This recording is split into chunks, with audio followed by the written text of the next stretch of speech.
If they beat inflation by 6%, which is low by historical standards for just run-of-the-mill public equities weighted investment portfolio, over 50 years, $8 million is going to turn into $150 million inflation adjusted.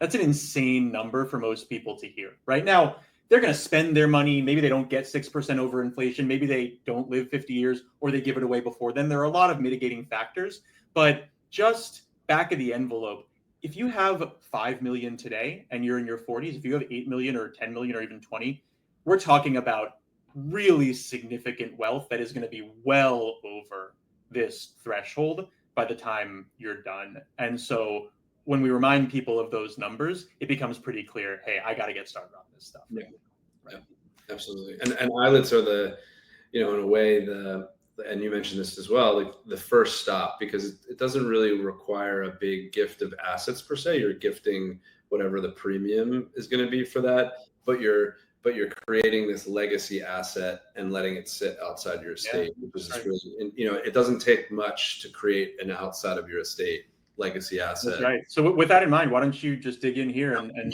tell us about ILITs and how they work at a high level? Absolutely.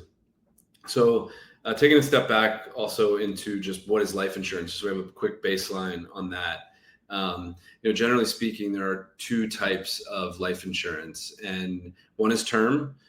Term is, a very inexpensive, relatively speaking, policy that has an expiration date. It has no investment component. It's more akin, interestingly enough, term life insurance is more similar to car insurance, health insurance, home insurance than it is to permanent life insurance. Term is a completely different product.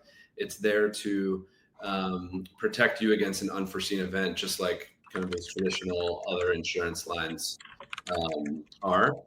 And then there's permanent insurance. And permanent is the umbrella for a bunch of terms you've probably heard: whole life, universal life. They all sort of get lumped in together.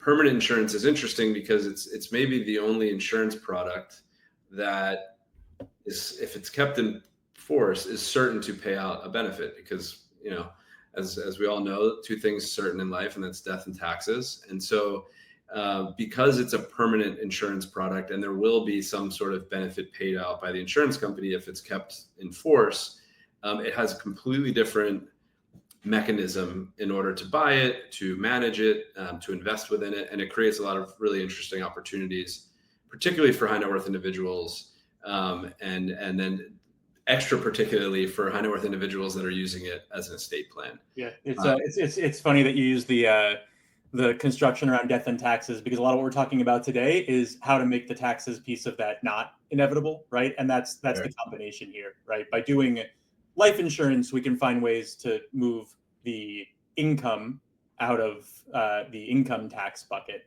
And then when we combine it with ILITs, which you're going to talk about next, we can attack the estate tax side too. Exactly. Yep. And so that the life insurance by its nature as a product, whether you hold it in your personal name, a revocable trust, an LLC, an irrevocable trust like an ILIT, is income tax free. So any sort of benefit paid out does not go against any sort of income or is income taxable. However, any death benefit proceeds that are paid out if you own it in your estate, so if you don't own it in an ILIT, are going to get added to your estate. And so all of a sudden, let's say you have a $10 million life insurance policy that you own in your personal name. When you pass, that $10 million turns to cash. It goes to your beneficiaries, which is great. They get to use it. But that 10 million gets added to your estate, and then that creates some sort of estate taxability if you're over and above the exemption. What an ILIT does is it takes that policy. You still enjoy the protection of knowing it's there and the income tax benefits of owning it.